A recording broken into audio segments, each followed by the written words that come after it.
First of all I would like to thank everyone among you because आप लोगों की वजह से ही आज मेरे चैनल पर 1000 सब्सक्राइबर जो हैं वो हो चुके हैं and I am literally very thankful to everyone, क्योंकि आप लोग ही मुझे मोटिवेट करके रखते हैं कि मैं कंटेंट पहले से ज़्यादा बेटर बनाऊं, चाहे वो शॉर्ट्स हैं और चाहे वो हमारा जो है ज़ूलॉजी का लॉन्ग वीडियो हो। और मैंने कभी ट्राई नहीं की कि हम कभी कंटेंट के साथ कॉम्प्रोमाइज़ करें एंड होपफुली इन फ्यूचर भी हम लोग ट्राई करते रहेंगे कि उसे जो भी टॉपिक को डिस्कस किया जाए वो कॉम्पिटिटिव पॉइंट ऑफ व्यू से भी डिस्कस किया जाए एंड अबव ऑल उसे हम लोग सब्जेक्टिव पॉइंट ऑफ व्यू से भी डिस्कस करें।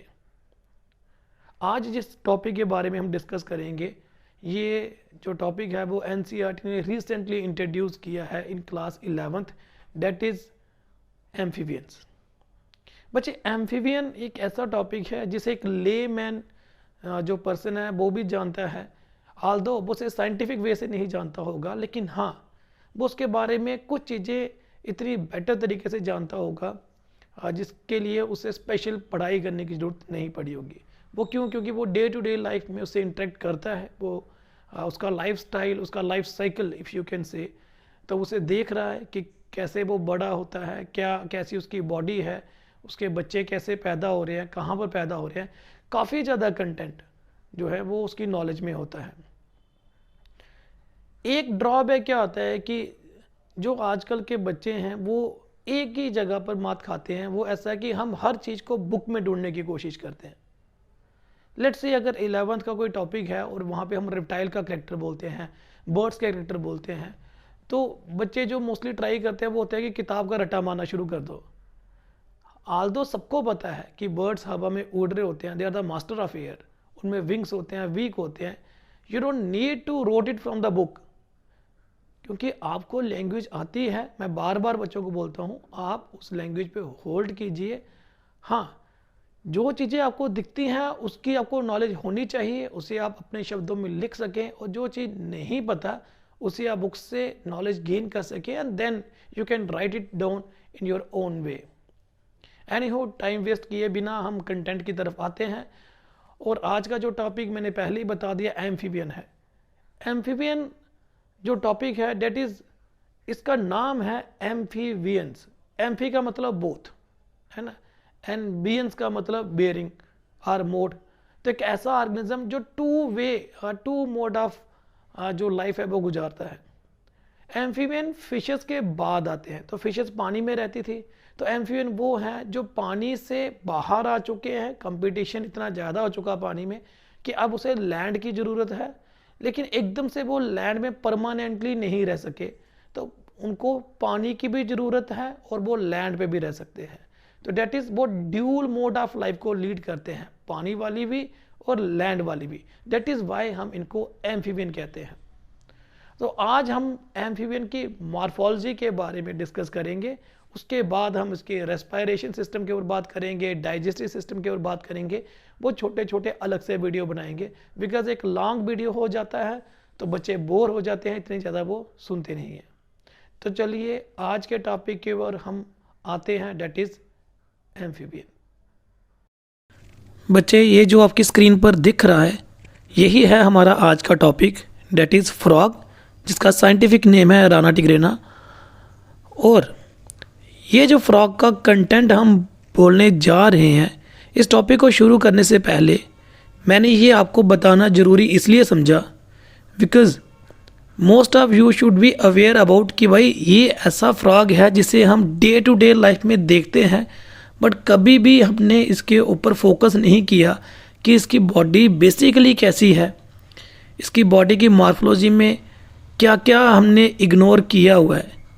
अब देखिए, यहाँ पर एक फ्लाई आएगी और ये अपनी टंग से उसे पकड़ रहा है ना। तो मोस्टली बच्चों को पता भी होगा, लेकिन उन्होंने कभी ध्यान से देखा भी नहीं होगा कि ये किस तरीके से पकड़ता है।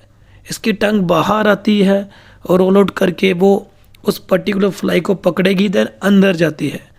उसकी टंग बाहर कैसे आ जाती है, ऐसा क्या है उसकी टंग में कि वो बाहर जाके फिर अंदर आ जाती है? दीज आर द क्वेश्चन जो कि बायोलॉजी के स्टूडेंट के दिमाग में घूमने चाहिए। एक बायोलॉजी के स्टूडेंट में क्वेश्चन का होना बेहद मैटर करता है। तो चलिए शुरू करते हैं मॉर्फोलॉजी ऑफ फ्रॉग के ऊपर। राना टिग्रिना जो है वो मोस्टली वाइडली डिस्ट्रीब्यूटेड है इन नॉर्दर्न इंडिया। ठीक है, तो इंडिया के नॉर्दर्न एरिया में जैसे कि जम्मू कश्मीर है, पंजाब है, हरियाणा है, दिल्ली है, तो ये नॉर्दर्न इलाका है। यहाँ पर ये आपको काफ़ी ज़्यादा मिलेंगे। फ्रॉग्स जो होते हैं वो पोकिलोथर्म्स होते हैं। ये आपको हमने ऑलमोस्ट हर बार जब भी ये टर्म आई है एक्सप्लेन किया हुआ है कि पोकिलोथर्म्स वो वाले ऑर्गेनिज्म होते हैं जो अपनी बॉडी के टेम्परेचर को मेंटेन नहीं कर पाते as per the surrounding environmental condition. ये पॉन्ड में मिलते हैं, ठीक, टैंक्स में, पूल, डिचेस एट्सेट्रा। ठीक, they may leave their aquatic habitat, वो अपना एक्वेटिक हैबिटेट लीव भी कर सकते हैं, मतलब वो ज़मीन पर भी आ सकते हैं। चूँकि ये ज़मीन पर भी आ सकते हैं, पानी में भी जा सकते हैं, डैट इज़ वाई इस ऑर्गेनिज्म को हम लोग किस कैटेगरी में पढ़ते हैं, एम्फीबियन में। तो आपने जो क्लासिफिकेशन पढ़ी होगी, ठीक, जिन बच्चों ने नहीं पढ़ी हुई है वो जब पढ़ेंगे एम्फीबियन में तो आप वहाँ पे देखिएगा, वहाँ प्रोमिनेंटली एग्जाम्पल फ्रॉग की दी जाती है, क्योंकि ये डेली बेसिस पे ऊपर हर एक बच्चा भी जानता है। The frog is called as amphibious, तो क्यों? क्योंकि it lives both in water and on land, adapted both for jumping and leaping as well as swimming. तो आपने फ्रॉग को देखा होगा, वो उछल उछल कर चलता है, लेकिन क्या आप जानते हो कि फ्रॉग की जो मूवमेंट होती है वो कितने टाइप की होती है? वो जंपिंग भी कर सकता है, वो लीपिंग भी कर सकता है और वो स्विमिंग भी कर सकता है। अब कई बच्चे जो हैं वो पढ़ते हैं कि फ्रॉग हॉप करता है, तो बच्चे हॉप हो, लीप हो, जंप हो, ऑलमोस्ट सिनोनिमस हैं। ये माइनर सा डिफरेंस होता है। जो लीप होता है, जैसे आप देख पा रहे हैं पहले वाला, तो इसमें फ्रॉग काफ़ी बड़ा जंप करता है। तो देखिए पहले में क्या है कि हमने इन बिटवीन द फाइनल स्टेज और इनिशियल स्टेज के बीच में ना सर्कल ड्रा किए हैं, जो दिखा रहे हैं कि पॉन्ड के कुछ पत्ते हैं। ठीक, तो 1 2 3 4 5 लीफ हैं। ये फर्स्ट पर फ्रॉग था, सीधा जंप करके वो 5 पे पहुंच गया। इतना बड़ा जंप फ्रॉगर कर पाता है वो इसीलिए due to the special muscle present in their thigh. तो उसकी बात हम किसी और टाइम पर करेंगे। तो फॉर द टाइम बिंग आप ये जान के रखिए कि फ्रॉग के जो मसल हैं इनकी खासियत होती है, ये काफ़ी अच्छे तरीके से कॉन्टैक्ट कर सकते हैं एंड काफ़ी इंपॉर्टेंट रोल प्ले करते हैं वो हाई जंप के लिए। तो ये जो जंप है ये यूज़ करते हैं frog mostly to avoid the unusual condition, जब इनको लगता है कि कोई प्रेडेटर आ रहा है और वो इसके ऊपर हमला करने जा रहा है। देन दूसरा जो कंटेंट आता है, मतलब जो दूसरा स्पेशल वर्ड था फ्रॉग के लिए, वो था जंपिंग के लिए। तो इसके लिए दूसरी डायग्राम के ऊपर आप ध्यान से देखिएगा कि फ्रॉग जो है वो जंप कर रहा है, पहले एक लीफ से दूसरे लीफ, दूसरे लीफ से तीसरे लीफ। तो ये क्या है? इसे हम बोलते हैं जंपिंग। तो ये नॉर्मली फ्रॉग जंप कर करके चलता है। ठीक, एडल्ट फ्रॉग जो होता है वो कॉर्निवोरस होता है, लेकिन जो लार्वे होते हैं वो हार्बिवोरस होते हैं। तो याद रखिएगा कि ये जो फ्रॉग हैं तो इनमें जो यंग वन होते हैं उनको हम लार्वे बोलते हैं। वो एडल्ट से रिजेंबल बिल्कुल नहीं करते, उनका मोड ऑफ लाइफ भी डिफरेंट होता है और उनका जो न्यूट्रिशन है, जो खाना है, वो भी एडल्ट से बिल्कुल अलग होता है। तो इस स्लाइड पे जो हम फोकस कर रहे हैं वो ये कि भाई इसका साइंटिफिक नेम क्या है। ये पोकिलोथर्म है, ये एम्फीबियस है, ये जंप भी कर सकते हैं, लीप भी कर सकते हैं। और थर्ड वर्ड मैंने बोला था हॉप, जो बच्चे भी पढ़ते हैं, तो वो भी हम छोटे छोटे जंप को बोलते हैं। तो चलिए आते हैं इसकी मॉर्फोलॉजी की तरफ। जो फ्रॉग की बॉडी होती है ये 2 हिस्सों में डिवाइडेड होती है, हेड एंड ट्रंक। तो सीरियसली आपने कभी गौर किया है कि फ्रॉग में नेक ही नहीं होती है ना? हम फ्रॉग को देखते हैं लेकिन फ्रॉग को देख के इग्नोर करते हैं। That is the worst thing, जो हम लोग क्या करते हैं कि उसे इग्नोर कर देते हैं। सामने है, देख रहे हैं और हम फ्री भी हैं, उस क्रिएचर को एनालाइज करने की जगह हम उसे इग्नोर करते हैं। तो that is not a good thing. Being a biological student आपको क्यूरियोसिटी होनी चाहिए लिविंग ऑर्गेनिज्म में। तो सबसे पहली चीज़ जो इम्पॉर्टेंट है कि भाई फ्रॉग में नेक नहीं होती, बॉडी जो है वो हेड एंड ट्रंक में डिवाइडेड होती है। नेक और इवन टेल भी इनमें जो है वो एब्सेंट होती है, राइट। इंटीरियर प्लेस माउथ होता है जो कि वाइड ट्रांसवर्स ओपनिंग के साथ होता है। तो माउथ इनका इंटीरियर पोजीशन पे है, यू कैन नॉट से इट कि वो वेंट्रल साइड पे होगा, और वो वाइड है और ओपनिंग जो होती है वो अच्छी खासी है इसमें। पेयर ऑफ एक्सटर्नल नेयर होते हैं, एक्सटर्नल नेयर मतलब नॉस्ट्रिल होते हैं जो प्रेजेंट होते हैं at a short distance above the mouth, mouth से थोड़ा सा ऊपर इसके नॉस्ट्रिल होते हैं। Pair of dorsolaterally placed prominently bulging out eyes होती है ऑन द हेड।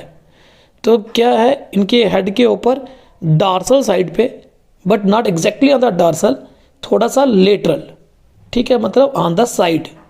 तो ऊपर लेकिन साइड में आईज होती हैं, मतलब पेयर ऑफ आईज है इनमें। आईज जो है वो प्रोटेक्टेड होती है bye upper and lower eyelid. तो इनमें अपर आईलिड भी है और इनमें लोअर आईलिड भी होती है। अपर आईलिड जो है स्लाइटली मूवेबल होती है, और जो लोअर आईलिड होती है वो क्या होती है, वेस्टिजियल है और इमूवेबल है, ठीक है। तो वो रूडिमेंट्री होती हैं और अच्छे तरीके से मूव भी नहीं करती है। Little above the lower eyelid, ठीक है, लोअर आईलिड के थोड़ा सा ऊपर एक ट्रांसपेरेंट निक्टेटिंग मेम्ब्रेन होता है इन केस ऑफ फ्रॉग में। आपको याद होगा हम बात भी करते हैं ह्यूमन बीइंग के केस में जो निक्टेटिंग मेम्ब्रेन है वो वेस्टिजियल है, वो काम नहीं करती, जिसे हम प्लाइका सेमिलुनारिस भी बोलते हैं। ये जो आपके आँख के कॉर्नर पर रेड कलर की आपको जो दिखती है, तो फ्रॉग के केस में ये फंक्शनेबल हैं और ये एक्ट करते हैं एज ए, जैसे इनकी ये ऐनक होती है, ग्लास होती है, क्योंकि ये पानी में देखना चाहते हैं तो आंखों की बेयरिंग एंड टीयरिंग ना हो जाए, तो ये चश्मे की तरह काम करते हैं। ट्रांसपेरेंट होता है, इनको आर पार दिख सकता है और आई भी प्रोटेक्टेड रहती है, ठीक है। तो ये आई को कवर अप कर देते हैं।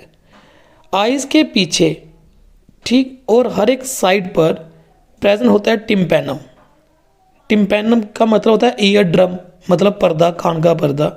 इनमें एक्सटर्नल ईयर तो होता ही नहीं। फ्रॉग जो है इनमें एक्सटर्नल ईयर नहीं होता, नीचे की लाइन में लिखा भी है। In between two eyes are present brown spot which represent vestigial pineal eye. तो दो आईज के बीच में एक ब्राउन स्पॉट दिखेगा जो वेस्टिजियल होगा, और क्या है वेस्टिजियल, वो पीनियल आई स्पॉट जो होता है इसका। तो यहाँ पर इस जगह पर आपको जो सुनने को, जो समझने को मौका मिला वो ये कि भाई इनमें जो है वो नेक नहीं होगा, टेल नहीं होगी, राइट। दूसरी बात है कि इनमें दो आईलिड है, अपर एंड लोअर। अपर मूव करती है, लोअर वेस्टिजियल है, और थर्ड आईलिड जो होती है इनमें वो निक्टेटिंग मेम्ब्रेन है जो कि आंखों को कवर करती है जब ये पानी में स्विम करते हैं। Know the four limb consist of, अब आपको पता है कि फ्रॉग में लिम्स होंगे, four limb and hind limb, मतलब आगे की बाजुएं और पीछे की टांगें जैसे हमारे में होती हैं। तो फोर लिम्ब में क्या होगा, प्रॉक्सिमल अपर आर्म होती है जिसे हम ब्रैकियम बोलते हैं, मिडल फोर आर्म होती है जिसे हम टिब्रैकियम कहते हैं, और रिस्ट एंड ए हैंड, ठीक, manus bearing four finger. The finger corresponding to और thumb or pollex is rudimentary and invisible externally. तो इनका जो थंब होता है वो रूडिमेंट्री होता है, इनविजिबल होता है, जिसे हम पोलेक्स बोलते हैं। ब्रीडिंग सीजन में they are develop a dark swelling on the inner finger of the male frog, the nuptial pad which help the male frog in mating. तो जब ब्रीडिंग सीजन आता है ना, तो मेटिंग करने के लिए इसे चाहिए कि फीमेल को होल्ड करके रखूं, तो इनकी इनर फिंगर के ऊपर एक स्वेलिंग लाइक स्ट्रक्चर बन जाता है जिसे हम नप्शियल पैड कहते हैं। याद रखना ये प्रोमिनेंट नहीं है, सॉरी परमानेंट नहीं है, ये ब्रीडिंग सीजन के दौरान ही होगा। द हाइंड लिम्ब जो होते हैं वो काफ़ी लंबे होते हैं, आप कंपेयर भी करके देखोगे पता चल जाएगा जब फ्रॉग सिटिंग पोजीशन में होगा कि पीछे की टांगें काफ़ी लंबी हैं फोर लिम्ब से, और ज़्यादा पावरफुल भी होती है। हाइंड लिम्ब जो होती है वो कंसिस्ट ऑफ होती है proximal thigh, middle shank, lower ankle, foot और बेयरिंग फोर टोज। तो पीछे की टांगों में 5 टोज होते हैं, आगे की जो इसकी जो 4 लेग्स थी वहाँ पर 4 थी। तो याद रखना फ्रॉग में आगे मतलब 4 लेग में 4 फिंगर्स हैं, ठीक, लेकिन हाइंड लेग्स में 5 होती हैं। The first toe is called hallux, तो पहले वाले को हेलेक्स कहा जाता है। टोज जो है कनेक्टेड होते हैं टुगेदर एक दूसरे से bye thin membranosus web which help the animal in swimming. तो आप जैसे आपको पता है कि डक में जो टोज है इनके बीच में एक वेब मेम्ब्रेन होती है जो चप्पू जैसा स्ट्रक्चर बना देती है ताकि ये आराम से स्विम कर सके। सिमिलरली फ्रॉग में भी ऐसा वेब लाइक स्ट्रक्चर बना होता है ताकि ये चप्पू जैसा काम करे और ये आराम से स्विम कर सके। मिडली प्लेस्ड क्लोइकल अपर्चर होता है, ठीक है, जो outlet of faecal matter, urine and reproductive product का होता है। तो फ्रॉग में आज सच आप बोलो कि एनस लाइक स्ट्रक्चर है, वैसा नहीं, इसमें क्लोइका होता है। क्लोइका क्या है? ये एक कॉमन चैम्बर होता है जिसमें रेक्टम भी ओपन होगा, जिसमें जो यूरिनरी ब्लैडर की जो मतलब यूरिन है वहाँ वो भी वहीं पे ओपन जाके होगा और स्पर्म वगैरह जो है वो भी वहीं से निकल के वहाँ पर कलेक्ट हो जाएंगे, मतलब रिप्रोडक्टिव प्रोडक्ट भी वहीं पर जाके ओपन होते हैं। तो ये कॉमन चैम्बर है तीनों चीज़ों के लिए, that is why we call it as a cloaca. बड़े सारे बच्चों को क्लोइका और रेक्टम में फ़र्क नहीं पता चलता। रेक्टम जिसमें स्टूल पास होता है directly to the outside, cloaca की वो स्टूल जो है वो एक पर्टिकुलर चैम्बर में जाएगा, यूरिन भी डायरेक्टली बाहर नहीं जाएगा, वो भी उसी चैम्बर में जाएगा, और रिप्रोडक्टिव प्रोडक्ट जो होते हैं वो भी उसी चैम्बर में जाते हैं पहले। तो ये जो सबका कॉमन चैम्बर है इसे हम क्लोइका कहते हैं। वेल फ्रॉग की मॉर्फोलॉजी सिर्फ यहीं तक सीमित नहीं है। आपको जानकर हैरानगी होगी कि फ्रॉग सेक्सुअली डाइमॉर्फिज्म शो करते हैं, मतलब mail can be differentiate from the female. तो क्या आपने कभी मेल और फीमेल फ्रॉग में फ़र्क करने की कोशिश की है?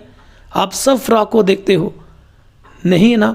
तो चलिए आज हम आपको कैरेक्टर बताएंगे जिसके बेसिस के ऊपर आप बता सकते हो कि ये मेल फ्रॉग है और ये फीमेल फ्रॉग है। So it could be more interesting, क्योंकि अब आप एक और नई चीज़ सीखने जा रहे हो। तो चलिए पढ़ते हैं सेक्सुअल डाइमॉर्फिज्म इन फ्रॉग।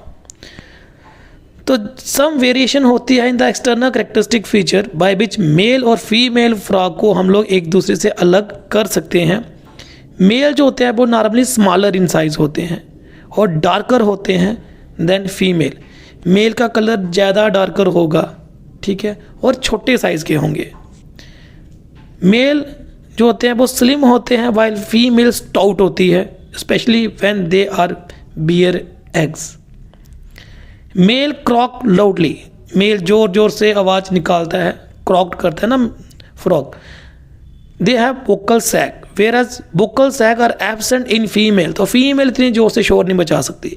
तो जब भी आप मेंढक की आवाज़ सुनो तो सोच के रखना कि ये मेल ही है ना। ये तो खासकर गाँव में आपने देखा होगा, जब बरसात होती है, बारिशें पड़ती हैं, तो मेल फ्रॉग कितनी जोर से चिल्ला रहा होता है so as to attract the female, ताकि ब्रीडिंग की जा सके। ईयर ड्रम जो होता है वो लार्जर होते हैं मेल में। मेल हैज स्वेलन कॉपुलेटरी और nuptial pad on inner finger whereas it is lacking in female. अभी हमने पढ़ा था कि मेल में इनर फिंगर में स्वेलिंग हो जाती है जिसे हम नॉप्शियल पैड बोलते हैं, जो फीमेल को होल्ड करने में काम आता है। तो मेल ने तो फीमेल को होल्ड करना है, फीमेल तो किसी को होल्ड नहीं करेगी। तो इट मीन्स ये मेल में प्रेजेंट होता है, फीमेल में नहीं। During amplexus the upper one is male and the lower one is female. तो जब ये रिप्रोड्यूस करने की कोशिश कर रहे होंगे गोइंग टू द सेक्स, तो हमेशा ऊपर जो होगा वो मेल होगा और नीचे जो होगी फीमेल।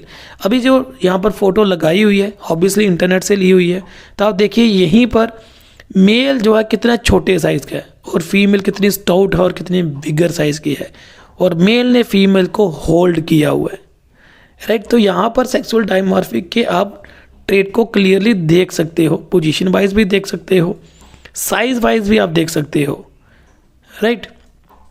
तो अब हम कॉलम वाइज जो है इसके डिफरेंस को समझने की कोशिश करते हैं, अगर डायग्राम मतलब ये फोटो से इतना ज़्यादा क्लियर नहीं लग रहा है तो मेल फ्रॉग के 2 वोकल सैक होते हैं, लेकिन फीमेल में कोई वोकल सैक नहीं होता। कॉपुलेटरी पैड जो होते हैं फर्स्ट डिजिट ऑफ 4 लिम्ब में वो मेल में होते हैं, लेकिन फीमेल में अगेन ऐसा कोई स्ट्रक्चर नहीं होता। Darker yellow colour of skin होता है during reproductive time in male में, लेकिन कोई कलर चेंज ऑब्जर्व नहीं होता in case of female. Abdominal region जो होता है वो नैरो होता है, फ्लैट होता है इन केस ऑफ मेल फ्रॉग, लेकिन फीमेल के केस में अगेन एब्डोमेन जो होता है वो ब्रॉड रहता है, स्वेलन रहता है और इन्फ्लेटेड रहता है। तो बच्चे डायग्राम में अगर आपको इतना ज़्यादा क्लैरिफिकेशन नहीं हो रही थी तो यहाँ पर ये कॉलम वाइज दिया हुआ है और 4 इंपॉर्टेंट डिफरेंस दिए हैं जिसके बेसिस के ऊपर आप मेल को फीमेल से डिफ्रेंशिएट कर सकते हैं। तो राइट नो मैं आपको बताता हूँ थोड़े इसके क्रक्स जो काफ़ी ज़्यादा मैटर करते हैं। फ्रॉग एम्फीबियन में आते हैं, ड्यूल मोड लाइफ लीड करते हैं। फ्रॉग में जो नेक और टेल ये दोनों एब्सेंट होता है, हम मार्फोलॉजी की बात कर रहे हैं। फ्रॉग के 4 लिम्ब और हाइंड लिम्ब होते हैं। 4 लिम्ब में 4 फिंगर होती है और हाइंड लिम्ब में 5 फिंगर होती हैं। 4 लिम्ब में इनर फिंगर फर्स्ट फिंगर के इनर साइड में नप्शियल पैड बनता है at the time of breeding season, right. In between the fingers or toes, you can say यहाँ पर वेब लाइक स्ट्रक्चर बनता है जो उसको स्विमिंग में हेल्प करवाता है। देन बात आती है डिफ्रेंशिएट करो मेल को फीमेल के साथ, तो वो आपको क्रिप्टोलॉजिस्ट अभी पढ़ाए हैं तो उसके ऊपर फोकस कर सकते हैं। तो with this morphology of frog का टॉपिक हम ख़त्म करते हैं। तो पहले मैं सोच रहा था वीडियो बनाने से पहले की बात की जाए कि मैं डाइजेस्टिव सिस्टम को शुरू करूंगा, लेकिन वीडियो काफ़ी लंबा बन जाएगा तो हम यहीं पे रुकते हैं। बच्चे टॉपिक को ध्यान से समझने की कोशिश करना, और अगला जो हमारा टॉपिक होगा वो होगा इसका digestive system in case of frog. Till then bye bye.